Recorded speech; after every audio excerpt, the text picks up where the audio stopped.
Hi, this is Maria Williams. In this video, I'm going to show you how I made these two cards.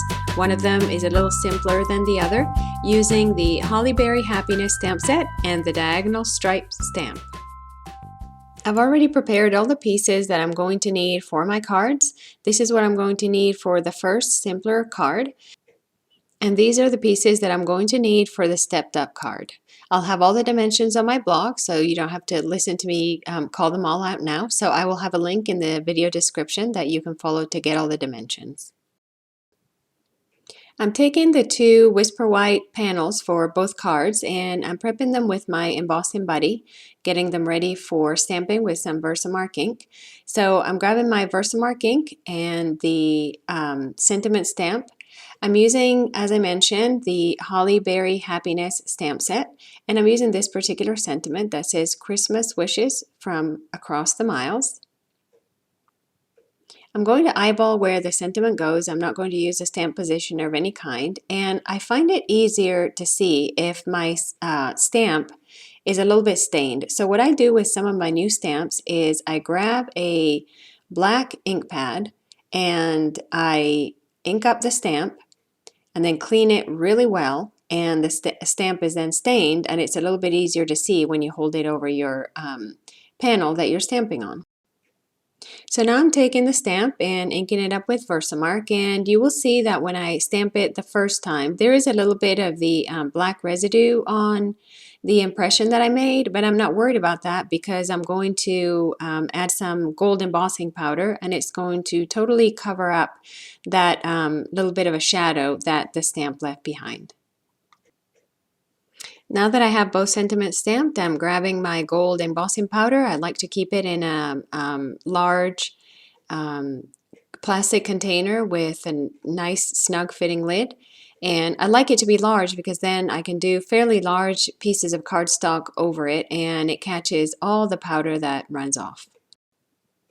I went ahead and used my embossing tool to melt the powder down, and as you can see, the sentiments turned out really nicely. So I'm going to start stamping the leaves. I'm using garden green ink, and I'm going to begin with a larger leaf outline from the stamp set. There are two different sizes, and I'm going to start with the large one, and then I'm going to use the smaller one to fill in the gaps. I'm going to spread the leaves out around the left side of the panel and the lower side of the panel. So I'm making sure that that left corner looks good, and then I'm just going to turn the block around to make sure that the leaf doesn't look exactly the same every time I stamp it. I got a little extra ink on my block there, so I cleaned it off to avoid any mishaps. And as I was saying, I'm just turning the stamp around to make sure that the pattern looks a little bit more random, but also to create some pairs of leaves that I can then put the three berry stamp right up against. At this point, I decided that maybe I should stamp some of the berries to see kind of what it looked like and where I needed to add more leaves. So I'm grabbing some cherry cobbler ink and stamping some of those berry clusters at the base of those pairs of holly leaves. Once I've done that, I'm grabbing the smaller leaf outline from the stamp set and inking it up in the same garden green ink and just kind of filling in the gaps where I feel like there's a little extra white space. And then I will stamp some of the individual berries from the stamp set. Now I have a pretty good idea of what else I want to add to my panel. So once again, I'm grabbing the small holly leaf outline stamp and adding a few more. Now it's time to add the solid color inside the leaves. And there are stamps in the stamp set for that as well. And the trick here is to, first of all, to stamp off so that you get a lighter shade of green, and that way you don't need another ink pad. And as you can see, if you go slowly and just kind of adjust your stamp as you get closer to the paper, you can be pretty accurate with this. You don't really need to use a stamp positioner.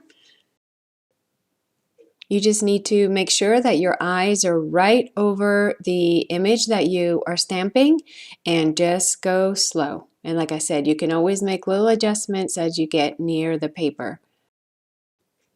Once I'm done with all the leaves, I'm moving on to the individual berry and doing exactly the same thing that I did. So inking up the stamp, stamping off, and then going directly to the cardstock.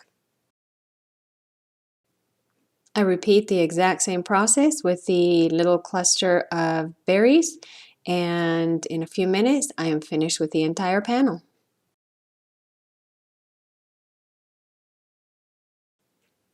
I'm adding a little bit of shimmer just to the berries with my clear Wink of Stella pen.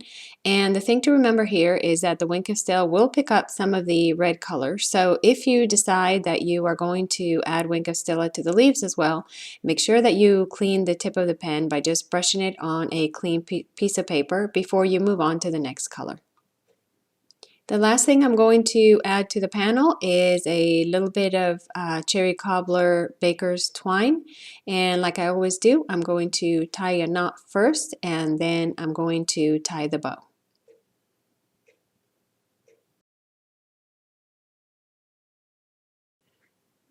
Moving on to the card base, I would like to add a little bit of interest. So I'm taking the large holly leaf stamp from the stamp set, stamping it in garden green for a tone-on-tone look. I'm going all the way around the card, but I'm not bothering with the center of it because of course that's going to be covered up by my panel, so I don't need to spend any time doing that. The paper I'm using is from the Presents and Pine Cones Designer Series paper pack. And there's another card on my blog that I made using this paper, so go check it out. And now last but not least, I am attaching my panel to the front of the card to finish it off. Or so I thought. If you look at my thumb there on my right hand, you'll see there's ink on my finger, and yes, I got it on my finished panel. So I had to improvise a little bit, and I decided that I would need to stamp a few more leaves. So I'm grabbing a couple of post-it notes and I'm going to stick them around the edges of the white panel so that when I stamp the leaves off the edge, I don't get any of the ink onto the Cherry Cobbler Designer Series paper. And I'm just going to stamp a few more leaves. And of course, I got a little bit carried away, so I stamped a few on that side and then decided to stamp another one in the other corner. But all in all, it went pretty quickly, and I don't think anybody will be able to tell that I made a big boo-boo. So here's the finished card, and I bet you can't tell where that smudge was. I'm starting on the second card now, and the first thing I'm going to do for it is to prepare the little bow that goes in the upper right corner. So I'm prepping a piece of Cherry Cobbler cardstock, and I'm going to stamp the bow with Versamark ink and add some gold embossing powder and use my heat tool to melt it down. You could just use a coordinating ribbon instead of stamping the bow, but if you don't have any coordinating ribbon, this is a great way to make a bow that matches your card. I'm using the Holly Berry Builder Punch.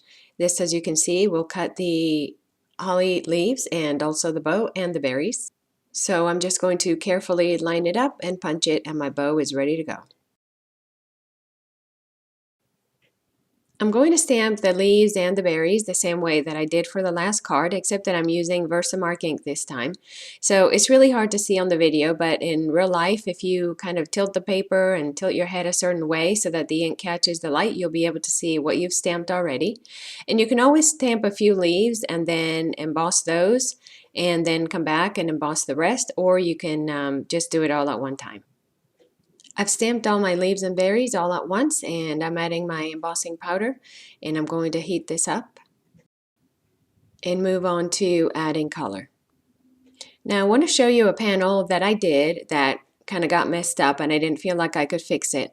When you are stamping over images that have been heat embossed, you have to be careful because the ink will pool on the embossing and it won't dry. And so if you touch it at all, it will smear. So what you want to do is have a piece of tissue ready and either dab off the ink after every stamp or wait until you're done with the whole thing, being really careful not to touch it, and then dab the whole entire panel at once. I went ahead and did all my stamping and then took my tissue and dabbed the whole entire thing. Notice that for this panel, I did not stamp off. I just went directly from the ink pad to the panel so that my leaves on this card are a little bit darker than on the other one. To color the berries, I decided to go with a Stampin' Write marker instead of stamping them. You could definitely do this with the leaves as well, but I think it goes a little bit faster when you stamp them. And you could also put a little bit of ink on a block, add a little bit of water, and watercolor everything in. I just wanted a little bit more intense color for this card. And now I'm taking the garden green marker that matches the ink I use, and I'm going to use it to fill in some of the areas that didn't get colored. You definitely don't have to do this, but I thought that I would go ahead and show you that you can do that. And you can see it a little bit, but I think if you don't know it's there, you wouldn't really notice it with everything else that's going on the card. And like I did before, I'm taking my tissue and I'm just dabbing the areas I colored in to get off the excess ink from the embossing. I'm going to finish up my panel by attaching about 1/8 of an inch wide strip of cherry cobbler cardstock and trimming off the excess, and then attaching the bow with some dimensionals. And then simply just matting that onto a piece of cherry cobbler and a piece of garden green cardstock. To create the gold stripe background for my card, I have inked up my diagonal stripe stamp with Versamark ink, and I'm taking a piece of white cardstock that I have already prepped with my embossing buddy, laying it on top of the stamp, and then I'm taking a scrap piece of paper and using that to keep my fingers clean while I rub the whole surface of the stamp. I find that this is the easiest way to stamp large backgrounds, and it also gives me the best results. So once I've rubbed all the surface, I'm going to add my embossing powder and heat set it. And then I'm going to trim the panel down so that it is just a 1/4 inch smaller than my card base. And a quick tip for this is to have your embossing facing down when you trim it on your paper trimmer. For some reason it catches on the embossing when you have the embossing facing up, but if you have the embossing facing down, it cuts really easily. Now I'm going to finish assembling the card. So I'm putting lots of snail adhesive on the back of the embossed panel, since it did warp a little bit when I heat embossed it. And then just attaching the center panel with some dimensionals, and my card is finished. So here are the 2 cards that I completed today using the Holly Berry Happiness stamp set. I hope you enjoyed it. If you did, please give the video a thumbs up. If you would like to see more pictures or purchase any of the products used in this video, please visit my blog at mariascardsandmore.com. Thanks for watching!